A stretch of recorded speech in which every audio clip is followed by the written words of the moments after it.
تسبیح صرف سیدھے ہاتھ کی انگلیوں سے ہی کرنا ہے یا دونوں ہاتھوں کی انگلیوں پر کر سکتے ہیں؟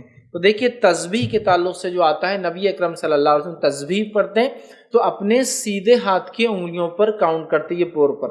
الٹے ہاتھ کے تعلق سے کوئی دلیل یا روایت نہیں ملتی سوائے کچھ ضعیف روایتوں کے، ٹھیک ہے؟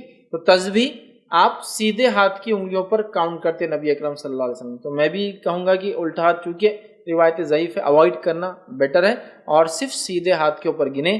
میکسیمم تسبیح آپ کی 100 ہے، 33 والی ہے نا، تو میں سمجھتا ہوں 100 والی بھی آپ 12 ہوتے آپ کی انگلیوں میں، آپ کو صرف یہاں تک گننا ہے، 9 10 11 11 کے 3 ہو گئے مطلب 33 ہو گئے، پھر 11 کے 3 ہوئے 33 کافی ہے۔ لیکن بہرحال لوگ الٹا یوز کرتے ہیں، اس تعلق سے ضعیف روایت ہے، لیکن کوئی صحیح روایت میں یہ آتا ہے کہ آپ صلی اللہ علیہ وسلم سیدھے ہاتھ کی انگلیوں پر تسبیح کو کاؤنٹ کیا کرتے تھے، اور ایک روایت میں فرمایا اللہ کے ذکر کرنے سے وہ حصہ چمکیں گا، ٹھیک ہے؟ تو لہٰذا بہرحال اس کو آپ سیدھے ہاتھ پہ کریں، یہ زیادہ انشاءاللہ بہتر ہے۔ اور ایک بات اس میں وضاحت کر دوں، نبی اکرم صلی اللہ علیہ وسلم منکوں پر یا بیجوں پر یا کسی مشین پر کاؤنٹ کر کے تسبیحات نہیں پڑھی۔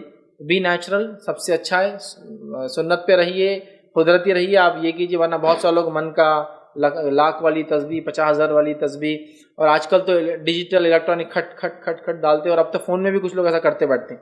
مجھے لگا کچھ گیم کھیل رہے، گیم نہیں کھیل رہے، اللہ اکبر اللہ اکبر اللہ اکبر، مطلب کتنا ٹینشن ہے۔ دیکھیے آپ 33 بار پڑھو اور 33 بار انگلی بھی ہلاؤ، ٹینشن۔ آپ کتنا آسان ہے، 33 بار ہوا، 3 بار ہوا 33 ہو گیا، پھر 3 بار گنا 33، پھر 3 بار گنا 11 تک گن لیجیے، ایک چھوڑ دیجیے اب، تو کتنا آسانی سے ہو جاتا ہے یہ تسبیح۔ اس کے علاوہ جتنی تسبیحات ہیں آپ کو جتنا پڑھنی ہے اس میں نمبر ہی نہیں ہے۔